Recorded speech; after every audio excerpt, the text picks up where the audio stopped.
There is a ship sitting in a dry dock in Portsmouth, England, right now at this very moment, that has been in continuous commission in the Royal Navy since 1778.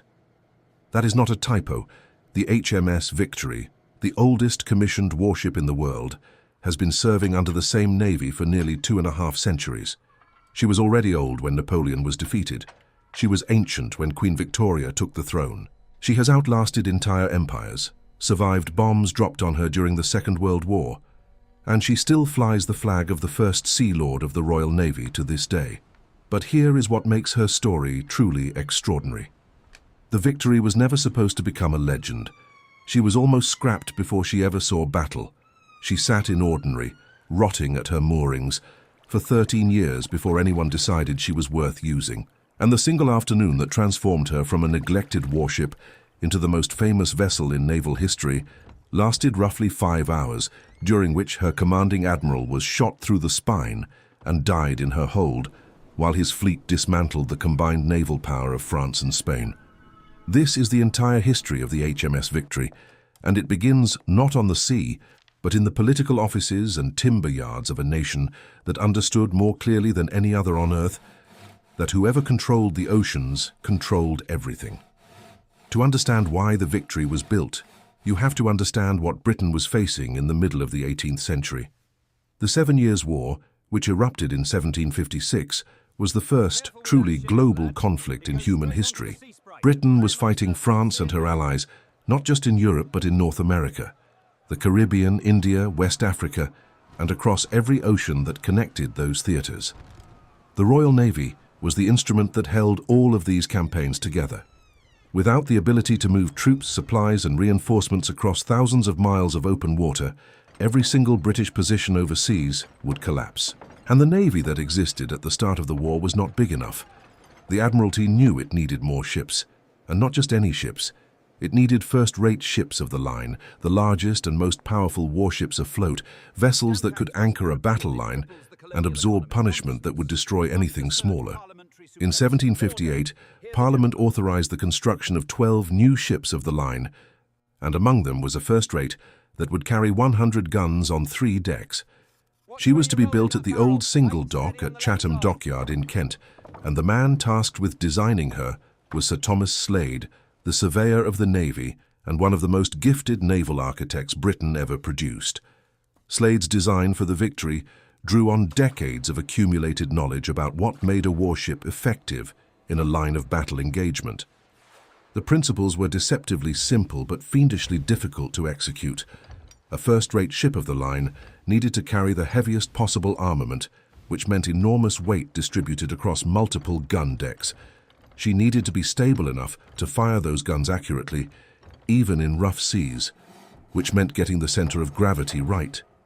She needed to be strong enough to absorb incoming fire without breaking apart, which meant massive structural timbers and thick hull planking. And she needed to be fast enough and maneuverable enough to actually get into position during a battle, which meant a hull form that could move efficiently through the water, despite carrying thousands of tons of wood, iron, rope, and canvas. Slade managed all of this in a design that was, by the standards of the time, remarkably well balanced.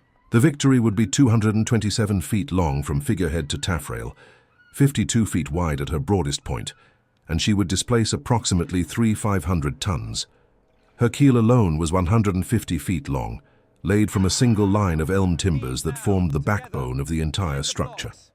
The construction of the Victory began on the 23rd of July, 1759, and this is where the story becomes a lesson in just how much material, labor, and sheer organizational effort it took to build a first-rate warship in the age of sail.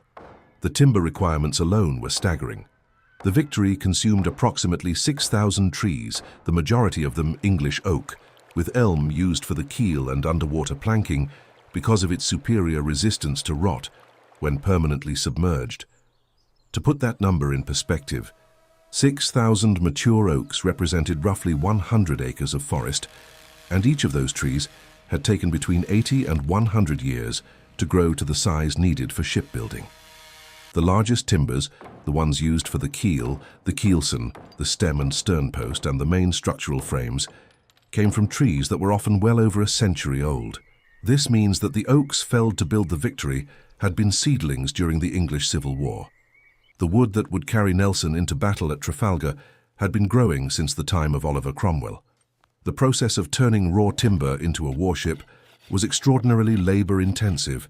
Each tree had to be felled, stripped, rough-hewn, and then seasoned, ideally for several years to reduce moisture content and prevent later warping or rot. The shipwrights at Chatham, and there were hundreds of them working on the Victory at any given time, shaped every piece by hand using axes, adzes, saws, and chisels.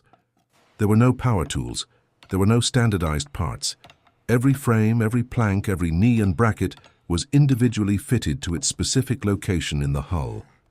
The frames, which formed the ribs of the ship, were built up from multiple pieces of oak fastened together with wooden treenails and iron bolts, each frame shaped to match the precise curvature of the hull at that point. The planking, which formed the outer skin, was oak 3 to 6 inches thick, fastened to the frames with more treenails and copper bolts. Below the waterline, the hull was sheathed first with tarred felt and then with thin copper plates to protect against shipworm, a marine organism that could eat through an oak hull with terrifying speed in warm waters. The construction took 6 years. The Victory was launched on the 7th of May 1765, slipping down the ways at Chatham into the River Medway, before a crowd that included members of the royal family. But launching a warship was not the same as completing her. A launched hull was essentially an enormous empty shell. The Victory then had to be fitted out, a process that involved installing her masts, rigging, internal decks, bulkheads, gun ports, capstans, pumps, anchors, boats, and the thousands of other components that transformed a hull into a functioning warship. The fitting out process added another 3 years to the timeline. By 1769, the Victory was theoretically ready for service. And then something remarkable happened. Nothing. The 7 Years' War had ended in 1763. Britain had won, decisively, and the immediate pressure for new first-rate warships had evaporated. The Victory was placed in ordinary, which was the naval term for reserve status. Her masts and rigging were removed, her guns were taken out, and she was moored in the Medway with a skeleton crew whose primary job was to keep her from sinking at her moorings. She sat there, slowly deteriorating, for 13 years. Think about what that means. A ship that had consumed 6,000 trees, 6 years of construction, 3 years of fitting out, and an enormous sum of public money was simply left to rot because the political situation had changed. The Victory came dangerously close to being broken up for scrap. There were periodic surveys of her condition during those years in ordinary, and the reports were not encouraging. Her timbers were aging, her hull needed recorking, and there were areas where rot had begun to take hold. The Navy had other ships, newer ships, and there was no particular urgency to spend money refurbishing an aging first rate that might never be needed. It is one of the great what-ifs of naval history. If the American Revolution had not broken out in 1775, dragging France into war against Britain by 1778, the Victory might have been quietly dismantled and her timbers recycled into lesser vessels, and no one would remember her name today. But the war did come, and suddenly Britain needed every warship it could get. The Victory was pulled from ordinary in 1778, given a major refit that included extensive repairs to her hull, new masts and rigging, and a full complement of guns, and she was commissioned into active service under the command of Admiral Augustus Keppel. Her first taste of action came almost immediately at the Battle of Ushant on the 27th of July 1778, where a British fleet under Keppel engaged a French fleet under the Comte d'Orvilliers in the waters off the coast of Brittany. The battle was tactically indecisive, a confused engagement fought in poor visibility, where neither side managed to gain a decisive advantage. But for the Victory, it was a beginning. She had proven that despite her years in ordinary, she could still function as a first-rate fighting ship. She was fast for her size, she handled well, and her 100 guns could deliver a broadside of devastating weight. Over the next several years, the Victory served as a flagship for a succession of admirals, carrying the flag in operations across the Atlantic and the English Channel. She participated in the Second Battle of Ushant in 1781, the relief of Gibraltar in 1782, and numerous patrols and convoy escort duties. Each of these operations added to the experience of her crew and tested her structure under the stresses of Atlantic sailing, which were considerable. The North Atlantic in winter could generate waves 30 feet high and winds that could tear sails to ribbons. A ship operating in those conditions had every joint in her hull tested, every piece of rigging strained, and any weakness in her construction ruthlessly exposed. The Victory survived all of it, which was a testament to the quality of Slade's original design and the skill of the Chatham shipwrights who had built her. When the American Revolutionary War ended in 1783, the Victory once again faced an uncertain future. She was placed back in ordinary for a time, but her reputation as a solid and capable flagship kept her from the breaker's yard. In 1789, she was surveyed and found to be in need of significant repairs. What followed was a rebuild so extensive that it essentially created a new ship within the skeleton of the old one. The refit, carried out at Chatham between 1800 and 1803, replaced much of her internal structure, strengthened her hull, and modified her armament. Her original open stern galleries were enclosed, additional structural bracing was added to her hull, and her gun arrangement was revised to make her even more lethal. When she emerged from this refit, the Victory was in many ways a better warship than she had been when originally built. She was stronger, more heavily armed, and incorporated lessons learned from 2 decades of operational experience. She was also about to enter the most consequential chapter of her existence because the man who would make her immortal was about to raise his flag aboard her. Vice Admiral Horatio Nelson was, by 1803, already the most famous naval officer in Britain and arguably in the world. His victory at the Battle of the Nile in 1798, where he had annihilated a French fleet in Abu Qir Bay and effectively stranded Napoleon's army in Egypt, had made him a national hero. His conduct at the Battle of Copenhagen in 1801, where he had famously put his telescope to his blind eye to avoid seeing a signal to withdraw and then proceeded to win the battle, had cemented his reputation as a commander of extraordinary aggression and tactical brilliance. Nelson was not a cautious admiral. He was a man who believed that the only way to win a naval battle decisively was to close with the enemy as quickly as possible, break their line, and fight at point-blank range where British gunnery, which was consistently faster and more accurate than that of any other navy, could be brought to bear with maximum effect. This philosophy, which he called the Nelson touch, would find its ultimate expression at Trafalgar, and the Victory would be the instrument through which it was delivered. Nelson hoisted his flag aboard the Victory on the 18th of May, 1803, and she became his flagship for the Mediterranean fleet. For the next 2 years, Nelson used the Victory as the command center for one of the most grueling and strategically critical operations of the Napoleonic Wars, the blockade of Toulon. The French Mediterranean fleet, under Vice Admiral Pierre-Charles Villeneuve, was bottled up in the port of Toulon, and Nelson's job was to keep it there. If Villeneuve's fleet escaped and joined forces with the French Atlantic fleet at Brest, Napoleon would have the naval superiority he needed to escort his invasion army across the English Channel and conquer Britain. The stakes could not have been higher. Nelson maintained the blockade through 2 Mediterranean winters, keeping his fleet at sea for months at a time, in conditions that tested ships and men to their absolute limits. The Victory, already over 40 years old, performed magnificently. Her hull was sound, her sailing qualities were good, and she gave Nelson a stable and spacious platform from which to command his fleet. But Villeneuve did escape. In January 1805, the French fleet slipped out of Toulon, while Nelson's squadron was driven off station by a storm. What followed was one of the most extraordinary chases in naval history. Villeneuve sailed west, picked up Spanish reinforcements, and crossed the Atlantic to the Caribbean. Nelson pursued him with a fleet of 10 ships of the line, crossing the Atlantic in his own right and searching the Caribbean for the French fleet.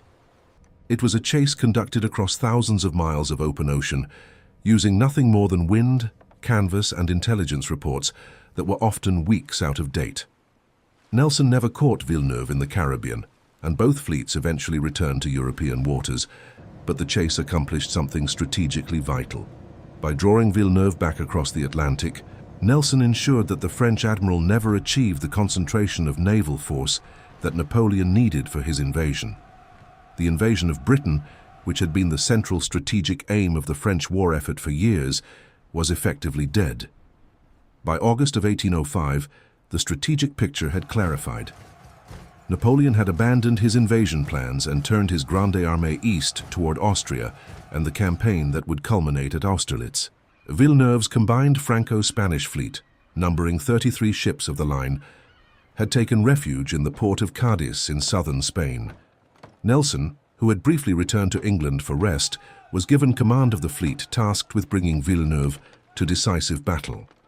He sailed from Portsmouth on the 15th of September 1805 aboard the Victory and arrived off Cadiz on the 28th. For the next 3 weeks, he waited, keeping his fleet over the horizon to avoid frightening Villeneuve into staying in port, while maintaining a screen of frigates close inshore to report any movement. The trap was set. All that remained was for Villeneuve to come out. On the 19th of October, Nelson received word that the combined fleet was beginning to leave Cadiz.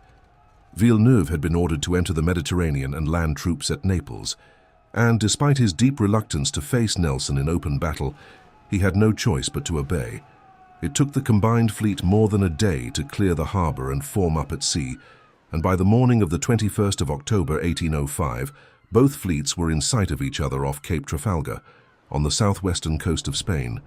Nelson had 27 ships of the line. Villeneuve had 33. By every conventional measure, the French and Spanish had the advantage. They had more ships, more guns, and they were fighting relatively close to a friendly port.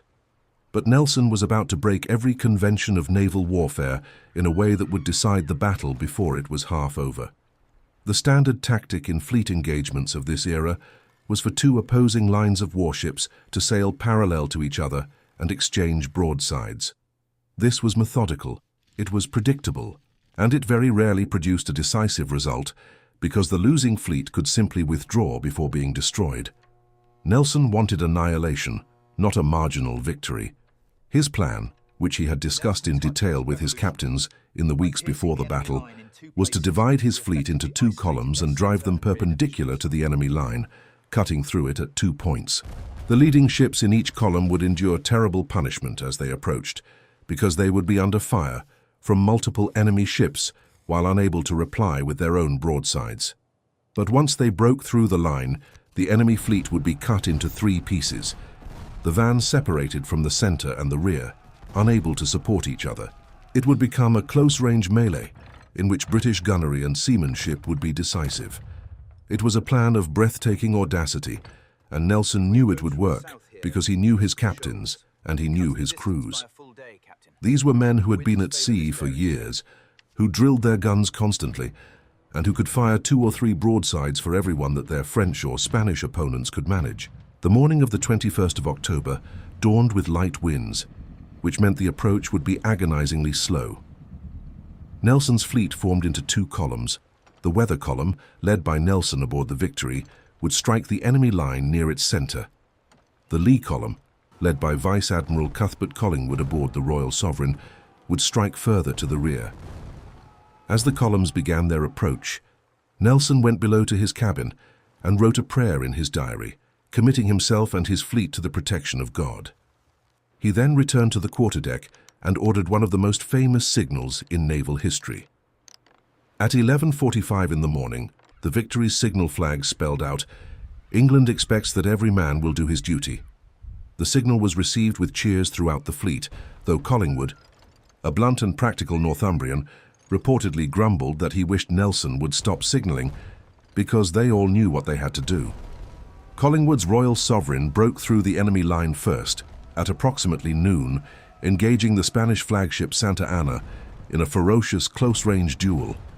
But it was the Victory's approach that became the defining image of the battle. Nelson's flagship, at the head of the weather column, was under fire for nearly 40 minutes before she could bring her own guns to bear. The French and Spanish ships in the center of the line, including the flagship Bucentaure and the massive 4-decker Santissima Trinidad, the largest warship in the world at that time, poured fire into the Victory as she crept closer at barely walking pace. The damage was severe. The Victory's mizzenmast was shot through, her wheel was destroyed, and her sails were torn to shreds. Her crew suffered heavily during this approach, with men being killed and wounded on her decks before they could fire a single shot in return. Nelson himself walked the quarterdeck throughout, wearing his admiral's coat with its 4 orders of chivalry clearly visible, making no attempt to conceal his rank or take cover. His officers urged him to remove the decorations or go below, but he refused. At approximately 12:30, the Victory finally reached the enemy line and attempted to pass through under the stern of Villeneuve's flagship Bucentaure. The gap was too narrow, and the Victory instead collided with the French ship Redoutable, the 2 vessels locking together in a grinding embrace that would last for the rest of the battle. As the Victory's bow crossed the stern of the Bucentaure, she fired a devastating raking broadside through the French flagship's stern windows. A raking broadside, fired through the stern or bow of an enemy ship where there was no heavy armor, was the most destructive shot in naval warfare. The cannonballs traveled the entire length of the ship, smashing through internal bulkheads, dismounting guns, and killing and wounding men across multiple decks. The Victory's raking fire through the Bucentaure's stern killed or wounded nearly 200 men with a single discharge and effectively destroyed the ship as a fighting force. Villeneuve's flagship would surrender later in the battle without ever recovering from that initial blow. But the Victory's fight was far from over. Locked alongside the Redoutable, she was now engaged in exactly the kind of point-blank melee that Nelson had envisioned, but with a terrifying additional dimension. The Redoutable's captain, Lucas, was one of the most aggressive and resourceful commanders in the French Navy.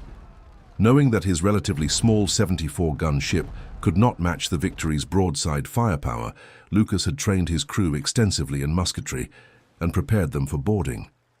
As the 2 ships ground against each other, the Redoutable's fighting tops, the platforms high up on her masts, were filled with sharpshooters armed with muskets, firing down onto the Victory's exposed upper decks.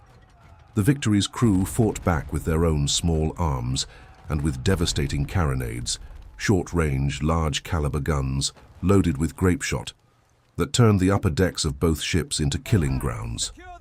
The carnage was extraordinary. On the Victory's quarterdeck, men were falling continuously to musket fire from above, and the deck became slippery with blood. It was at approximately 1:15 in the afternoon, barely 45 minutes after the Victory had broken the enemy line, that a musket ball fired from the fighting top of the Redoutable struck Horatio Nelson. The ball entered his left shoulder, passed through his lung, severed his spine, and lodged in the muscles of his back. Nelson fell to the deck, and as Marines rushed to his side, he reportedly said, "They finally succeeded, I am dead." He was carried below to the orlop deck, the lowest habitable deck in the ship, where the surgeon William Beatty was working in near darkness, amid the screaming of wounded men and the thunderous concussion of guns firing overhead. Nelson was conscious and in terrible pain. He knew the wound was mortal. A musket ball through the spine was a death sentence in 1805, and Nelson understood exactly what had happened to him. The battle raged on above, while Nelson lay dying in the cockpit of his own ship. The Victory and the Redoutable continued to fight at point-blank range, their hulls grinding together, guns firing through the ports directly into the opposing ship.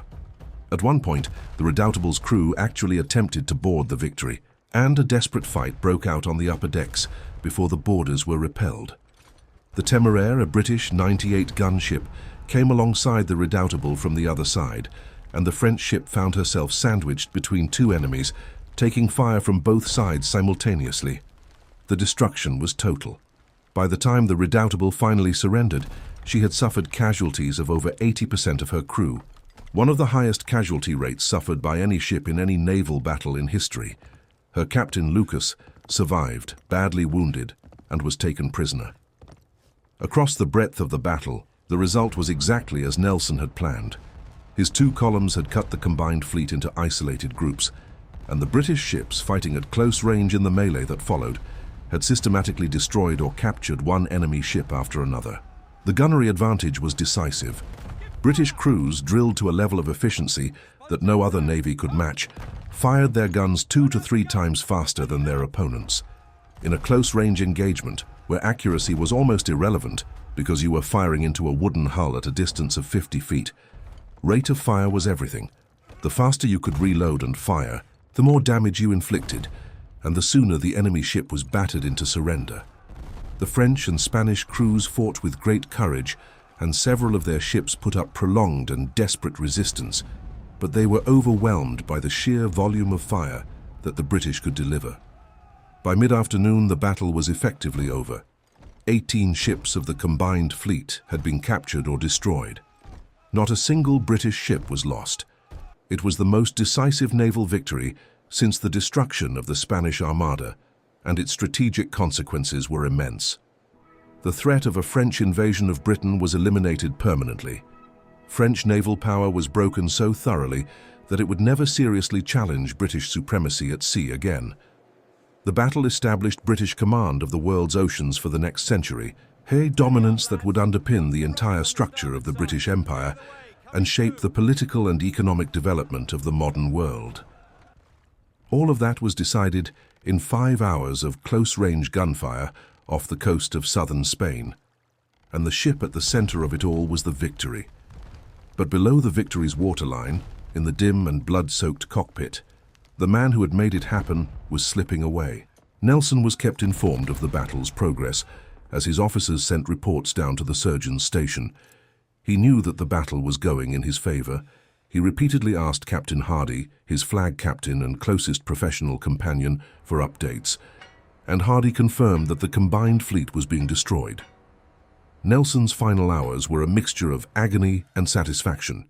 He was in severe pain, struggling to breathe as his punctured lungs slowly filled with blood, but he knew that he had achieved the complete and annihilating victory he had sought. His last reported words were, "Thank God I have done my duty," repeated several times as his consciousness faded. He died at approximately 4:30 in the afternoon, roughly 3 hours after being shot, surrounded by his officers and the surgeon who had done everything possible to ease his suffering. Nelson's death transformed Trafalgar from a military victory into something much larger. Britain had won battles before. She had produced great admirals before. But the combination of total victory and the death of the commander at the moment of his greatest triumph created a narrative of sacrifice and heroism that resonated with the British public in a way that no previous battle had ever done. Nelson became, in death, the embodiment of British naval power, duty and self-sacrifice.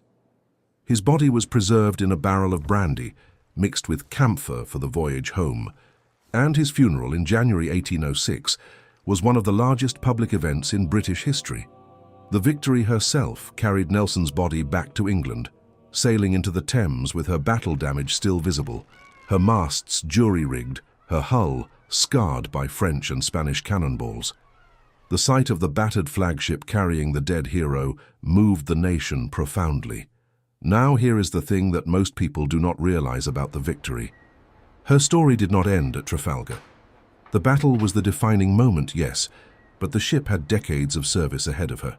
And even after she stopped going to sea, her existence continued to evolve in ways that tell you as much about Britain and its relationship with its own history as the battle itself tells you about naval warfare. After Trafalgar, the Victory was repaired and returned to active service. She served as a flagship in the Baltic during operations against Denmark in 1807 and continued to serve in various capacities until 1812, when she was permanently withdrawn from seagoing service. By this point, she was over 50 years old, ancient by the standards of wooden warships, and the wear of decades at sea had taken a cumulative toll on her hull and structure that made further ocean voyages impractical. But she was not scrapped, she was not broken up. Her association with Nelson and Trafalgar had already made her untouchable, a national relic that could not be destroyed without public outcry. Instead, the Victory was moored at Portsmouth and began a new career as a static flagship and administrative vessel. She served as the flagship of the Port Admiral at Portsmouth, a role that was partly operational and partly ceremonial. Her hull deteriorated slowly but steadily in the harbour waters, and periodic repairs kept her afloat, but could not stop the gradual degradation of her structure. By the mid-19th century, there were serious concerns about her long-term survival. The romantic attachment to the ship was strong, but romantic attachment does not stop wood from rotting, and the Victory was rotting. The copper sheathing on her hull slowed the process below the waterline. But above it, rain, temperature changes, and the simple passage of time were breaking down timbers that had been in place for nearly a century. Throughout the Victorian era, the Victory served as a potent symbol of British naval power and imperial identity. She was visited by royalty, by dignitaries, and by ordinary members of the public who came to see the ship where Nelson had fallen. The spot on the quarterdeck where he was shot was marked with a brass plaque, and the cockpit where he died became a place of almost sacred significance. The Victorians, who were deeply invested in the cult of Nelson and the mythology of Trafalgar, treated the ship as something between a war memorial and a religious shrine. But there was a fundamental tension between the desire to preserve the Victory as a historical relic and the practical reality that she was still a commissioned warship. She was modified repeatedly over the decades, sometimes in ways that altered her historical appearance. Her figurehead was changed, internal structures were modified to suit her changing administrative roles, and layers of paint and modification gradually obscured the ship that had actually fought at Trafalgar. The greatest crisis in the Victory's post-Trafalgar existence came not from neglect or decay, but from enemy action over a century after the battle. During the Second World War, Portsmouth was a primary target for Luftwaffe bombing raids, and on the 10th of March 1941, a German bomb struck the dry dock area where the Victory was berthed. The bomb did not hit the ship directly, but the blast caused significant damage to her hull and structure. The irony was inescapable. A ship that had survived 5 hours of close-range gunfire from 33 enemy warships in 1805 was damaged by a single bomb dropped from an aircraft in 1941. Repairs were carried out during and after the war, but the incident highlighted just how vulnerable the aging ship was and reinforced the argument for a comprehensive restoration program. The story of how the Victory ended up in a dry dock is itself a fascinating chapter in the evolution of heritage preservation. In 1922, the ship was moved into the oldest surviving dry dock in the world, No. 2 Dock at Portsmouth, originally built in the 1490s during the reign of Henry VII. The decision to place her in dry dock was driven by the realization that keeping her afloat was slowly destroying her. The constant immersion in seawater, combined with the tidal movements in the harbor, was causing ongoing damage to her hull that could only be slowed, never stopped as long as she remained in the water. Dry docking her removed the primary source of decay and allowed for more thorough inspection and repair of her structure. But it also changed her fundamentally. A ship in a dry dock is no longer a ship in any functional sense. She cannot float, she cannot sail, she is a building in the shape of a vessel. The Victory crossed a line in 1922 from which she could never return, transitioning from a vessel that happened to be preserved to a monument that happened to have the form of a ship. The restoration of the Victory has been an ongoing process for over a century, and it raises profound questions about what it means to preserve a historical artifact. How much of the ship that visitors see today is original? The answer is complicated. Some structural timbers, particularly in the keel and lower frames, date to the original construction in the 1760s. Other timbers have been replaced once, twice, or even 3 times as decay has been discovered and repaired. The planking has been extensively renewed. The masts, rigging, and sails are reproductions. The guns are a mixture of original and replica pieces. If you define original as meaning timber that was in place when the ship was launched in 1765, then perhaps 15 to 20% of the Victory is original. If you define original as meaning timber that was in place at Trafalgar in 1805, the figure is somewhat higher, because the major refit of 1800 to 1803 had already replaced much of the older material. The philosophical question, which is really a version of the ship of Theseus paradox that has been debated since ancient Greece, is whether a ship that has had most of its physical material replaced over time is still the same ship. The Navy's answer, characteristically pragmatic, is that she is, because she has been in continuous commission throughout, her identity maintained by an unbroken chain of command and administrative continuity, rather than by the permanence of her physical substance. Let me take you below decks, because that is where you really begin to understand what life aboard the Victory was like. Not in the Admiral's quarters with their relative spaciousness and natural light, but down on the gun decks where the ordinary seamen lived and fought. The Victory carried a crew of approximately 820 men at Trafalgar, and virtually all of them lived, ate and slept on the same decks where they worked the guns. The lower gun deck, which carried the 30 heaviest guns, 32-pounders that each weighed nearly 3 tons, was a space roughly 170 feet long and 50 feet wide with a ceiling height of barely 6 feet. In this space, several hundred men were packed together in conditions that would be considered inhumane by any modern standard.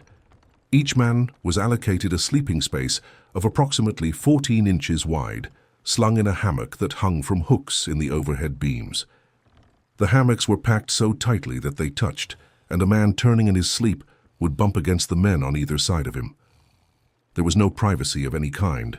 There were no personal spaces, no lockers, no walls between one man's territory and the next.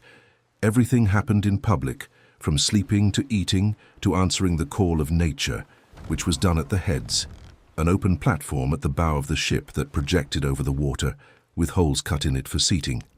The food aboard a ship of the line in 1805 was, by modern standards, appalling, but by the standards of the time, it was actually better than what many of the crew would have eaten on shore.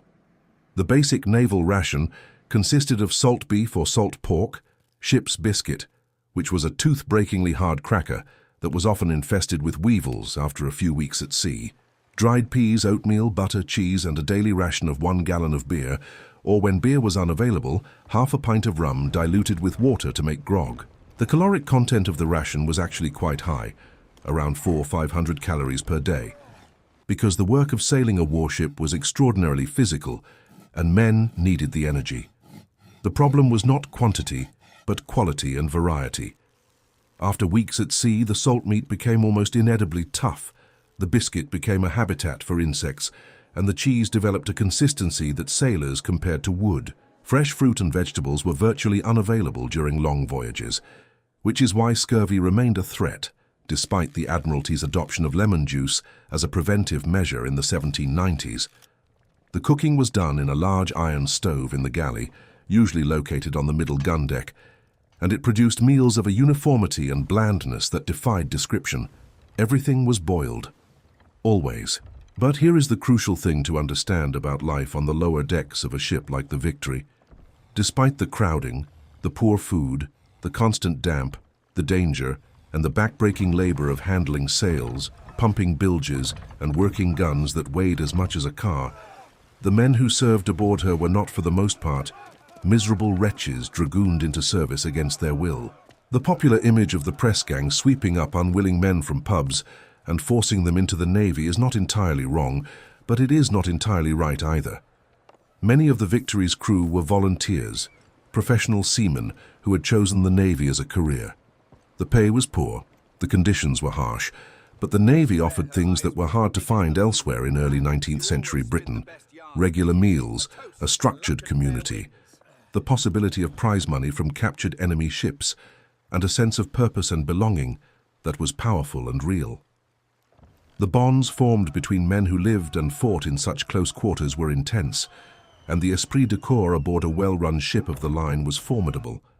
The guns were the reason the ship existed, and the gun drill aboard the Victory was a masterpiece of coordinated human effort. Each 32-pounder on the lower gun deck required a crew of approximately 15 men to operate. The gun weighed nearly 3 tons and sat on a wooden carriage with small wheels that allowed it to roll backward when fired and be hauled forward again for reloading. The firing sequence went like this. The gun captain would prick the cartridge through the touch hole, prime the pan with fine powder, and fire using a flintlock mechanism or a slow match. The gun would leap backward against its breeching ropes, a coil of heavy rope that absorbed the recoil and prevented the gun from careening across the deck. The crew would then sponge the barrel to extinguish any lingering sparks, load a new cartridge of gunpowder, ram it home, load the shot, ram that home, run the gun out through the port until the muzzle protruded, and the gun captain would aim and fire again. A well-drilled British gun crew could complete this entire sequence in approximately 90 seconds. The best crews could do it faster. At Trafalgar, The Victory's gun crews were among the best in the fleet, and their rate of fire was a critical factor in the ship's ability to destroy the Bucentaur and defeat the Redoubtable. The conditions on the gun decks during battle were beyond anything that most people today can readily imagine.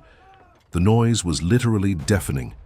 A 32-pound gun produced a report that could permanently damage hearing, and on the lower gun deck, with 30 of these weapons firing in an enclosed space with a 6-foot ceiling, the sound was a continuous, concussive roar that made verbal communication impossible. Gun crews communicated by touch and gesture. The smoke from the black powder charges filled the deck within minutes, reducing visibility to a few feet and making it difficult to breathe. The deck was slippery with a mixture of water, which was thrown on to keep the timbers damp and reduce the risk of fire, and blood from wounded and killed crewmen. Splinters were the primary cause of casualties, more dangerous than the cannonballs themselves. When a cannonball struck the hull, it did not simply punch a neat hole. It shattered the thick oak planking and sent shards of wood, some of them several feet long and as sharp as spears, scything across the deck at tremendous velocity. A man could be killed or maimed by a splinter from a hit 30 feet away from where he was standing. The surgeon and his assistants worked on the orlop deck below, operating by candlelight, performing amputations with no anesthetic other than rum and a leather strap to bite on, cauterizing stumps with hot tar, and triaging the wounded with a brutal efficiency that prioritized those who could be returned to duty. Now consider what it means that the Victory is still there. You can still go to Portsmouth and walk those gun decks. You can stand in the spot where Nelson fell. You can descend to the cockpit where he died.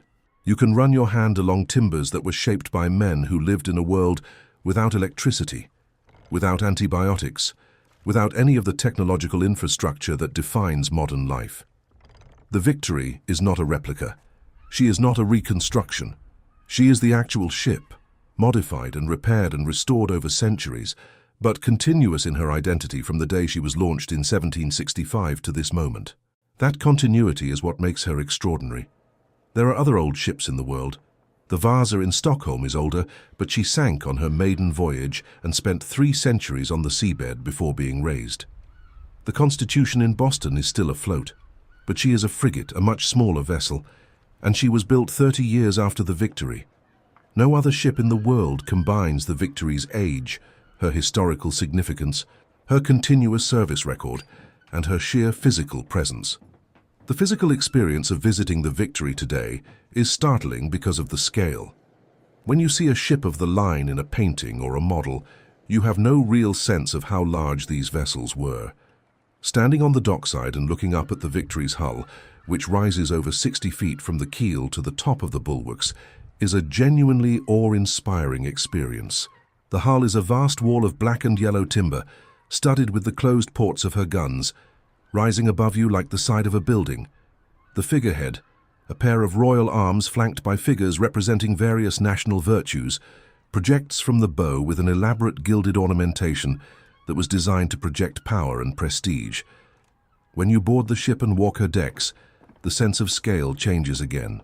The upper deck is broad and open, dominated by the massive capstans used to raise the anchors and the stumps of the masts rising upward through multiple decks to a height that, when fully rigged, reached over 200 feet above the waterline. The quarterdeck, where Nelson walked and where he was shot, is surprisingly compact, a space perhaps 40 feet long and the width of the ship, bounded by the carved taffrail at the stern and the waist of the ship forward. Going below is where the claustrophobia begins. Each successive deck is lower, darker, and more oppressive than the one above.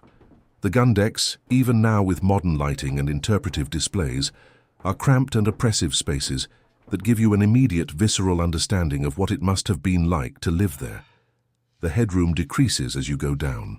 On the lower gun deck, most modern visitors have to duck, and the sense of being enclosed in a wooden box with 30 enormous guns is powerful.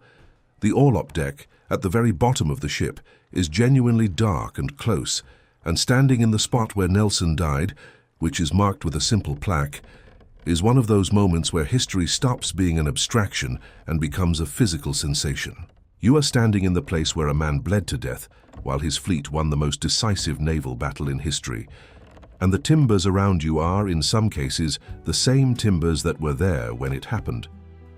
That is not a feeling you can get from a book or a documentary or a digital recreation. It requires the physical object. The Victory's significance extends far beyond the story of one battle or one admiral. She is a physical encyclopedia of wooden ship construction, naval technology, social history, and military tactics from a period that shaped the modern world. The techniques used to build her, the organization of her crew, the tactics she employed in battle, and the strategic role she played in the wider war against Napoleon are all chapters in a larger story about how Britain became the dominant global power of the 19th century. The Royal Navy that the Victory served was not just a military force. It was the instrument through which Britain projected power, protected trade, suppressed piracy, and eventually enforced the abolition of the transatlantic slave trade. The command of the sea that Trafalgar secured was the foundation upon which the entire edifice of the British Empire was built, for better and for worse, and the Victory was the flagship of the battle that made it possible. There is something else worth considering as you think about the Victory and what she represents. The ship was built in an era when the construction of a first-rate warship was the single most complex and expensive engineering project that a nation could undertake. Nothing else in the 18th century, no building, no bridge, no machine, came close to the complexity of a ship of the line. The Victory contained over 26 miles of rigging, 4 acres of sail canvas, 37 tons of anchors, and approximately 35 miles of rope. Her masts were composite structures, built up from multiple trees joined together with iron bands.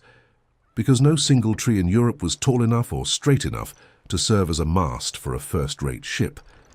The mainmast, the tallest, was over 200 feet high from its base in the keelson to the truck at its top, and it supported a system of yards, sails, and rigging of extraordinary complexity that required hundreds of skilled seamen to operate. The ability to build, rig, man, and fight a ship like the Victory represented the absolute pinnacle of pre-industrial technology, the most sophisticated thing that human beings could create, using nothing more than natural materials and hand tools. She was, in a very real sense, the spacecraft of her age, the most advanced machine that the most advanced civilization on Earth could produce. And yet, for all her sophistication, the Victory was obsolete within a generation of Trafalgar. The Industrial Revolution, which was already transforming Britain during Nelson's lifetime, would soon transform naval warfare beyond recognition.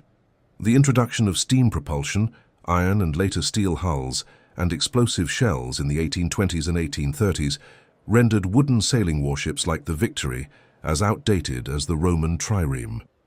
By the 1860s, the Royal Navy was building ironclad warships powered by steam engines, carrying rifled guns that could fire explosive shells at ranges that would have been unimaginable in 1805. The transition happened with breathtaking speed. A sailor who had served aboard the Victory at Trafalgar and who lived to a ripe old age would have seen the Navy in which he had served become utterly unrecognizable within his own lifetime. The Victory went from being the most powerful weapon in the world to a picturesque relic in the span of a single human generation. This planned obsolescence, if you can call it that, is actually part of what makes the Victory so valuable as a historical artifact. She represents a moment of transition, a snapshot of the last era in which the fundamental technology of naval warfare had not changed significantly in centuries. The ships that fought at Trafalgar operated on principles that would have been recognizable to the sailors of the Spanish Armada in 1588, or even, in broad terms, to the rowers of an ancient Athenian trireme. They moved under the power of wind or muscle. They fought by getting close enough to the enemy to strike with projectiles or boarding parties. They were made of wood, rope, and canvas. The Victory was the perfection of this tradition, the culmination of thousands of years of maritime warfare, and within a few decades of her greatest triumph, the entire tradition was swept away by steam and iron and explosive chemistry. Standing aboard the Victory is standing at the end of an era that stretches back to the very beginning of civilization, and knowing that what came after would be something entirely and irrevocably different. The question of what the Victory means today in the 21st century is one that every generation has answered differently.